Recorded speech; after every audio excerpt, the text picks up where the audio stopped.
Je vais donc effectivement vous parler d'une information qui est vraie, authentique, réelle, mais qui va être mal interprétée et traitée par les médias dans le monde entier d'une façon tronquée, dénaturée. Cette dérive médiatique, elle dure 13 jours. Et vous allez voir qu'elle est assez emblématique de la façon dont l'information scientifique est traitée aujourd'hui de plus en plus souvent. Alors je vous propose de démarrer tout de suite. 1er janvier 2015, 20h, dépêche AFP.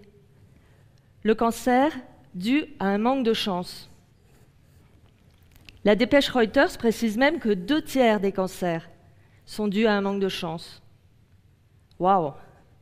Vous, moi, ces deux mots associés, ça nous interpelle.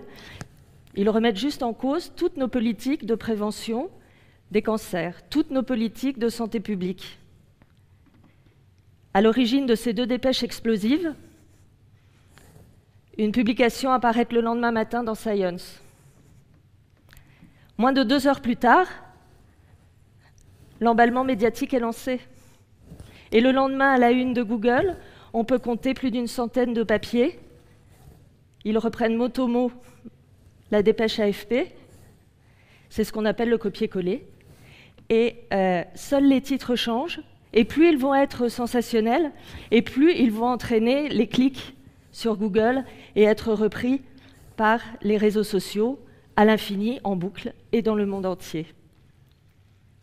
Mon titre préféré va au hasard, cause principale de cancer. Pourtant, quelques journalistes, perplexes devant cette information, vont demander sa confirmation à des experts. Nous sommes le 2 janvier. Qui des journalistes, qui des experts a lu la publication originale? C'est une bonne question. Elle disait quoi, cette publication? Eh bien, cette publication, 2 auteurs expliquaient quelque chose qu'on sait déjà, mais ils expliquaient pourquoi certains organes avaient plus de risques que d'autres de développer un cancer. Et leur hypothèse de travail est très bien résumée dans la publication qu'ils ont faite. La variation du risque de cancer selon les organes peut s'expliquer par le nombre de divisions des cellules souches. Waouh! Vous imaginez que cette publication envoyée dans les rédactions un 1er janvier à 20h n'aurait peut-être pas trouvé le succès qu'on lui a connu. Petit détail qui a son importance, les auteurs ont pris en compte 30 cancers et ils n'ont pas pris les plus fréquents, ni le sein, ni la prostate par exemple. Donc en aucun cas, on ne pouvait dire que 2/3 des cancers étaient dus à la malchance. Alors comment expliquer un tel grand écart entre la publication originale et ce qu'on a pu lire dans les médias? Eh bien, 2 acteurs ont une grande part de responsabilité dans la dérive. Le premier, c'est Science, qui a diffusé cette information et qui a choisi délibérément d'associer le terme de bad luck au mot cancer. Et il a utilisé ces 2 termes dans l'abstract, le résumé de la publication, le papier de sa journaliste, et il a même fait sa une du 2 janvier avec Are most human cancers due to bad luck? Mais à cette information est venu s'ajouter un deuxième phénomène, un peu ambigu, c'est la communication, Dominique.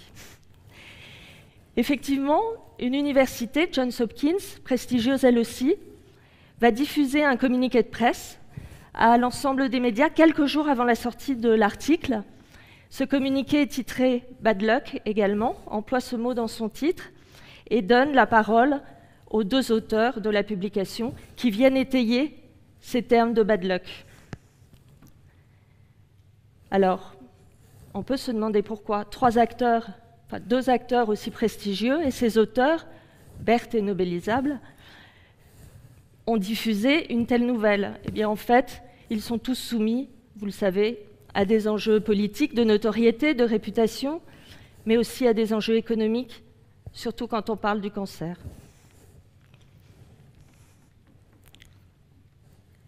Pendant ce temps-là, d'autres acteurs, eux, vont œuvrer au dénouement de la dérive. Ils sont au nombre de 3.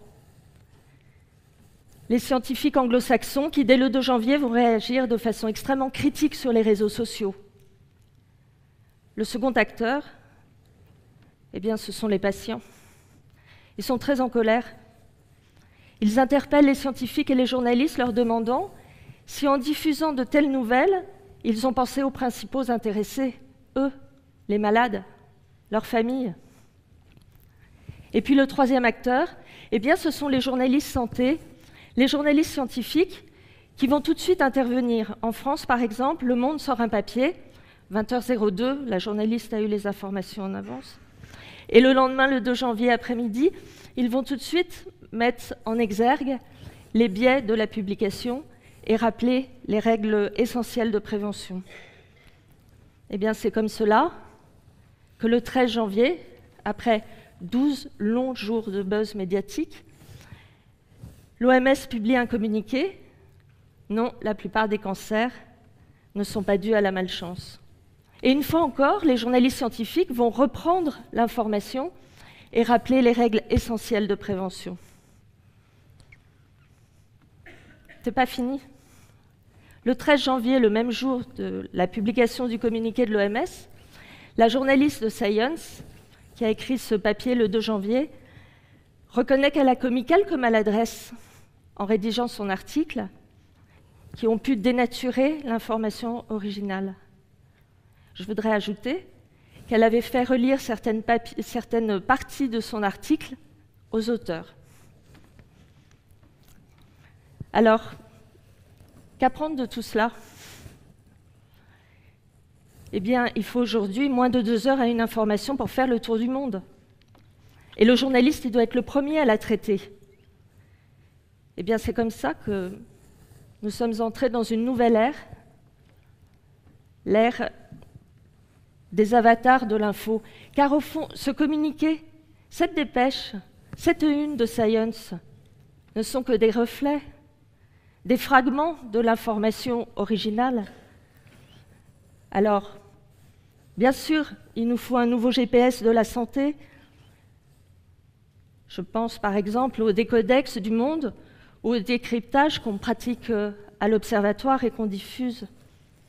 Alors bien sûr, le journaliste, il doit remonter à sa source, mais il doit aussi être extrêmement vigilant et savoir trier la vraie information de ses reflets pour rester le gatekeeper, le garant d'une information scientifique, authentique et fiable. Quant au hasard,